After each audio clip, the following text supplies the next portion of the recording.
Hello everyone, how's everyone doing? If this,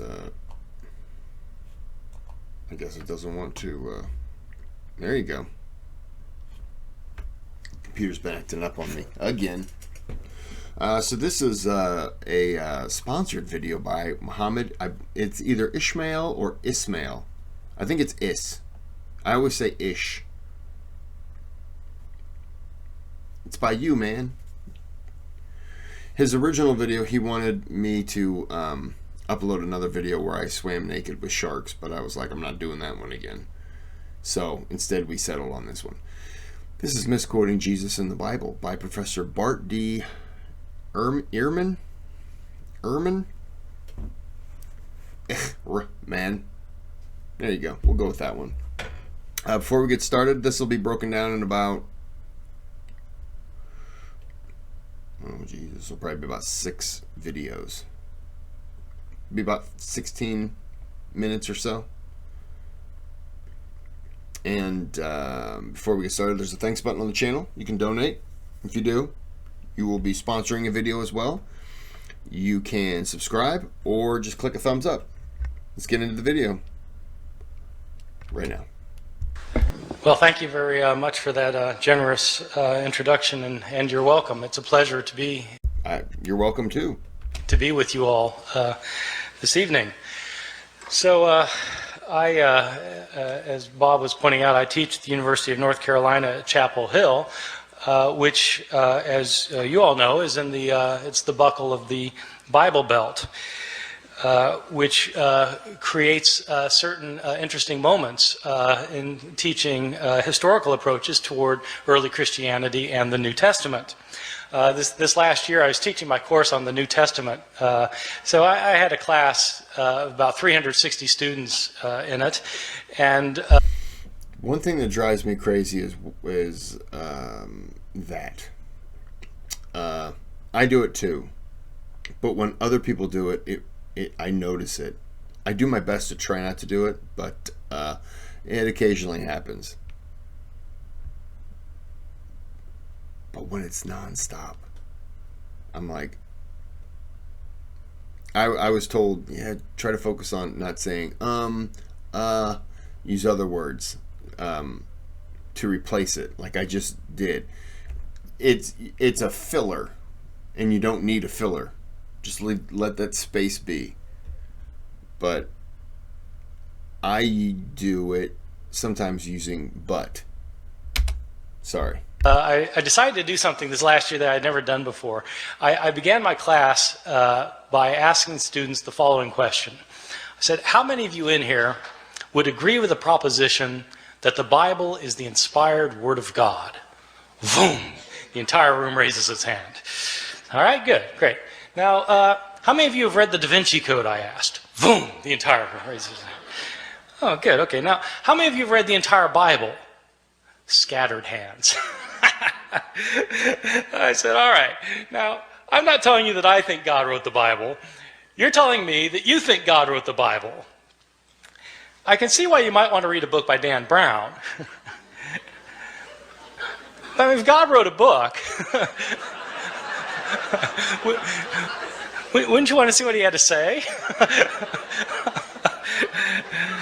It's just one of the mysteries of living in the South. Well, the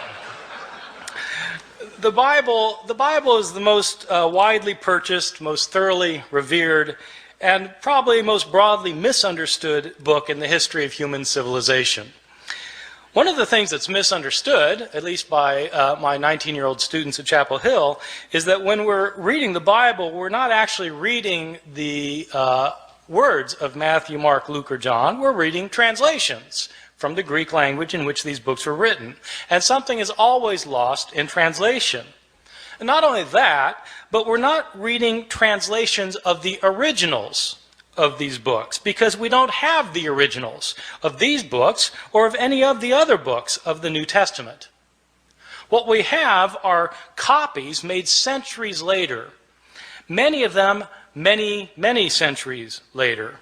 These thousands of copies that we have are all different from one another in lots of little ways, and sometimes in big ways. There are places where we don't know what the authors of the New Testament originally wrote. Now, for some Christians, that's not a problem because they don't have a high view of Scripture. For others, it's a very big problem. What does it mean to say that God inspired the words of the text if we don't have the words? Moreover, why should one think that God performed the miracle of inspiring the words of the Bible if he didn't perform the miracle of preserving the words of the Bible? If he meant to give us his very words, why didn't he make sure we received them? The problem of not having the originals of the New Testament, though, is a problem for everyone, not simply for those who believe that the Bible was inspired by God. For all of us, I think, the Bible is the most important book in the history of Western civilization. It continues to be cited in public debates over gay rights, abortion, over whether to go to war with foreign countries, over how to organize and run our society. But how do we interpret the New Testament? It's hard to know what the words of the New Testament mean if we don't know what the words were. And so in this lecture, I'll be talking about not knowing what the words were and what we might know about the originals of the New Testament, how they got lost, and how possibly they might be reconstructed. So let me begin by talking about, on a fairly basic level, how it is that we got the books of the New Testament. The books of the New Testament were all written in Greek. They were all written in the first century of the Common Era. They were written by Greek-speaking Christians who wanted to share with their community their views of Jesus, of the faith, of what to believe and how to behave. So an author like Mark, the author of our first gospel, sat down and wrote out one day his gospel about Jesus. Now, we don't know where Mark actually lived. Some scholars have thought that Mark maybe lived in Rome. So let's say he lived in Rome. Mark writes his book. Well, how does this book get into circulation? The problem is we're dealing with an age in which there were no Xerox machines. There wasn't desktop publishing yet, no PDF files. In fact, there wasn't carbon paper. How did people get copies of books? Well, in the ancient world, the only way to get a copy of a book was to copy it by hand. One page, one sentence, one word, one letter at a time. Mark makes his book, and somebody in his community wants another copy of it. And so that person either makes a copy himself or has somebody else make a copy for him. Now, part of the problem is that in the ancient world, at this time period in the Roman Empire, probably something like 90% of the population was illiterate, couldn't read or write. So not anybody could just make a copy. And most people who could write couldn't write very well. And so somebody makes a copy. We don't know who it was who made the first copy. We don't know if this person was competent or incompetent, but he made a copy. And probably, if he made a copy of this book by hand, one page, one sentence, one word, one letter at a time, he made mistakes. Now, my students sometimes have difficulty believing that people make mistakes when they copy things by hand. And so I tell them, well, you sit down tonight and copy the Gospel of Mark and see how you do. Well, in fact, they'll make mistakes. Now, here we have a problem created because we have the second copy of Mark that is also put in circulation, and somebody wants a copy of Mark, and so they copy the copy, but the copy has mistakes in it, and so the next person who copies it copies the mistakes thinking that they're the original wording, and the second person also makes mistakes of his own. And so he not only reproduces the mistakes of his predecessor, he introduces his own mistakes. And then another person comes along and copies that copy, making the mistakes of both of his predecessors and creating mistakes of his own. And then that book gets put in. And pretty soon you've got copies around the city of Rome that are all different from one another. Now, a visitor comes to Rome from Ephesus, and they have a church back in Ephesus too, and they want a copy of this gospel, and so he takes a copy, makes a copy, takes it back to Ephesus. And then that copy gets copied, and that copy gets copied, and that copy gets copied. Then somebody comes from Smyrna, and they want a copy. And so it goes for year after year after year. We don't have a copy of Mark until around the year 200. About 150 years after Mark was originally written. So not only do we not have the originals, we don't have the first copies, or the copies of the copies of the copies of the copies of the copies of the copies, etc., etc. Mistakes were made en route, and these mistakes were replicated. Now, the only way a mistake gets corrected is if you're copying a copy of Mark, and you come across a sentence that you're pretty sure is wrong because it doesn't make sense, and you try and correct it. And so you correct it to say something other than what it says. The problem is there's no guarantee that you will correct the mistake correctly, right? You might...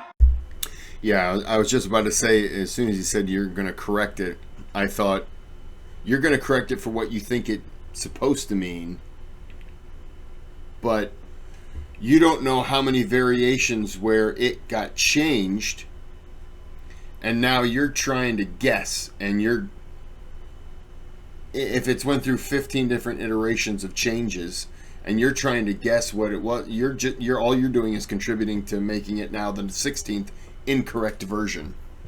Only now you could be really, you don't know how many other people have tried to make that change to correct it, and maybe it's just, this is where it was supposed to be, and now it's way over here and down here. Yeah, it gets dangerous then, because people are starting to change it to try to make it make sense to get it back onto a path, back onto the path. But all they've done is just, now it's on a road over here that's just unseen. Correct the mistake incorrectly, in which case you've got three forms of the text: the original text, the mistake, and the mistaken correction of the mistake. And so it goes on for year after year, decade after decade. The originals end up getting lost. They get lost. They're either worn out of existence, or people figure, well, we don't need this. I've got a brand new copy of it, and so they throw it away. I've got a bunch of original transcripts from the Bible in my basement. Is that bad? Should I be giving that to someone? Ask me for them, and I'll just write them out to you. I can't speak the language, so let's just hope I'm going to correctly format it for you. And all of the books of the New Testament, all 27 books, experience the same fate. And so that is the situation we're dealing with. This is not a situation that's unique to the New Testament. This is a situation that we find for every book from the ancient world. Every ancient book has this problem. The problem's exacerbated with the New Testament simply because the New Testament has come to be revered as Scripture, and also because, as it turns out, we have more copies of the New Testament than of any other book from the ancient world. That would seem like a good thing, but it also means that we have more mistakes for the New Testament than for any other book. And so the abundance of evidence we have creates an abundance of problems. Let me talk about the surviving copies that we do have. First, give you a sense of the numbers of books that we're talking about. New Testament was originally written in Greek, and at last count we had over 5,700 copies of the New Testament in the Greek language in which it was originally written. Now, when I say we have 5,700 copies, I don't mean that we have complete copies of all the books from beginning to end. What I mean is we have either complete copies or fragmentary copies. Some of these fragmentary copies are very small little fragments found in trash heaps in Egypt where the rest of the book was destroyed, and we just have a little scrap. So we have from little scraps to enormous tomes that are in medieval libraries. We have 5,700 copies in Greek, and we have copies in other languages, because as Christianity spread throughout the Roman Empire, people translated the New Testament into other languages, such as Latin. We have something like 10,000 copies of the Bible in the New Testament in Latin, in Coptic, the ancient Egyptian language, in Syriac, in Georgian, in Armenian, in Old Church Slavonic, etc., etc. We have all sorts of copies in all sorts of languages. These copies can be compared with one another, and when you compare these copies with one another, there are lots of mistakes in them, because no two of these copies are exactly alike in their wording. How old are these copies that we have? Well, the oldest copy that we have of any book of the New Testament is actually a little fragment that was discovered in Egypt. This fragment is about the size of a credit card, and it's written on both front and back. That's significant, by the way, that it's written on both front and back, because it tells you that this copy actually came from a book. Like we have books today where you've got pages written on front and back, as opposed to a scroll. Christians early on preferred writing their scriptures in books rather than in scrolls. That made these books different from other books throughout the Roman world. This little credit card-sized scrap that we have is called P52. It's called P52 because it's written on papyrus. So papyrus is an ancient writing material, and it's called P52 because it was the 52nd papyrus that was discovered and categorized, classified, cataloged. So this little scrap has a few lines on it from John chapter 18. It's the passage where Jesus is talking to Pontius Pilate in his trial before Pilate, where Pilate says, "What is truth? What is truth?" That line. So that's that. It's written on, and it's written both front and back. Now the thing is, if you have a little scrap like that, and it's written on the front and the back, and you know what passage it comes from, then you can actually do some interesting things, because you can figure out, even though you don't have a complete line on this page, you can figure out where this thing was on the page.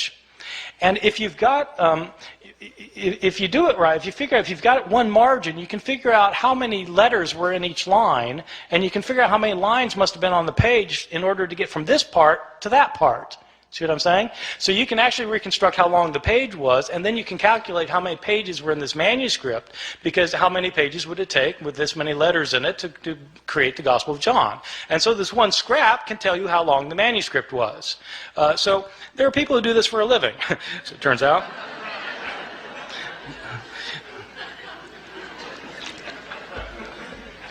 So this is the oldest scrap. How old is it? This scrap, P52, is usually dated to the first half of the 2nd century. The way they date ancient manuscripts is actually on the basis of a handwriting analysis. The science of this is called paleography. Paleo meaning ancient, graphy meaning writing, ancient writing. So the study of ancient writing is called paleography, and there are scholars who are paleographers who can date manuscripts within about 50 years of their production. The way the science works is that handwriting in the ancient world, before there was the invention of printing, changed slowly over time. So people made letters in certain distinctive ways depending on when they lived. And so if you are familiar with how handwriting was in different periods of history, then you can determine when a manuscript was written. That's the science of paleography. And a good paleographer can get within about 50 years. So this thing, and you need a 50-year gap, because some scribe who's copying a manuscript when he's 70 probably is writing the same way he did when he learned how to write when he was 20. And so you need a 50-year gap. So this thing is dated to around 125 plus or minus 25 years. Well, that's pretty early. This is from the Gospel of John. This little piece was probably written about 30 or 40 years after John itself had been produced. So that's pretty good. We don't get a complete copy of the Gospel of John until, again, around the year 200. But we do have this little scrap. Most of the manuscripts we have are not anywhere near this early, though. We start getting full manuscripts at the beginning of the 3rd century, around the year 200, 150, 170 years after Jesus' death. These are about 120 years after most of these books had been written. And we don't start getting numerous manuscripts until the 7th, 8th, or 9th centuries. And then we start getting lots of them, because then you've got monasteries where monks are spending their days copying manuscripts, and we have a lot of their manuscripts. And so 5,700 manuscripts, some of them going back into the 2nd century, none of them being the originals, or within even within a few years of the originals. So with all of these differences, with all of these manuscripts, how many differences are there? Throughout the Middle Ages, it appears that the scholars didn't realize that there was a problem of not having the original text, or very few scholars realized that this was a problem. Even the scribes copying the text, they sometimes would realize there were differences in the manuscripts they were copying, but they didn't make a very big deal about it.